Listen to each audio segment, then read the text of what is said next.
There, well, one name to keep an eye out for this year is sophomore offensive lineman Mark Kallenberger. The Bettendorf native has been impressing during camp and has a shot to be an impact for the 2019 Hawkeyes. Adam Rossow spoke with Kallenberger about his progress from year 1 to year 2.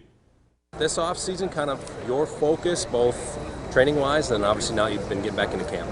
I've just been kind of focusing on learning different positions, expanding my role as a player, with the younger guys, kind of teaching them up if they don't know as much stuff. Just kind of coming out here with a better mental focus and, not going through practice just because I'm going through it, but actually, being prepared and, practicing like, most good Hawkeyes are out here. How much is that is just maturing and how much of it is learning how to compete at this level?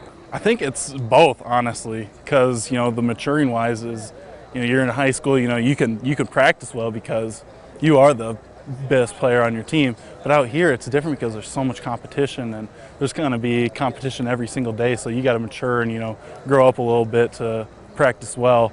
And then, just like I said before, the mental part of it is just so big because in high school, again, like I said before, you can just go out and practice, but now you really have to focus in on what the defense is going to be doing, what they're going to be bringing in practice and different blitz drills. So it just takes a whole lot of mental maturity. How about being behind two guys like AJ and Tristan?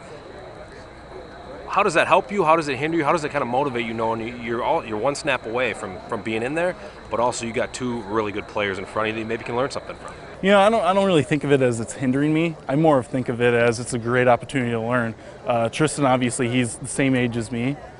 People might look at that as like, oh, I'm the same age as him, so I shouldn't be really asking him for as much help.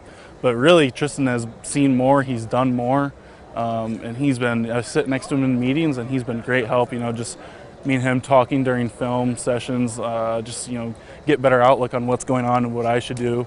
And then same with AJ, he'll pull me aside and give me a little bit of advice on some of my technique, and so it's really, really nice learning from them, and it definitely helps me out here. What was your biggest takeaway from starting that first game last year? What did you learn from it, and what did you kind of apply going forward? I think the biggest thing that I learned from it is that our defense is amazing. We have a really, really good defense. There's sound structure. And I think it was more of just, the nerves going into that. I just had to kind of deal with that. And it's kind of the same, nerves coming into fall camp where you're like, oh, God, I don't know what's going to happen. And then, you get on the field, you get into practice, you get into, the first play even, those nerves kind of go away and you're just, you're in that mode now. You're in football mode, you're going, you're here, and, you just have to be focused and attention to detail. So. You mentioned versatility and learning the multiple positions. How important is versatility and the position flexibility to your role this year and getting some time on the field? I think it's a big thing, especially if you think of Iowa offensive linemen, you're going to think of they can move around. You think of Boone Myers and Ike Buttaker, they played both, guard and tackle. And so I just kind of want to fill in that role. If they do need me at a guard position, I'll go in there and play guard. It's kind of just, if they, really need me in there, I want to put myself in the best position possible for me to be playing and be on the field. So.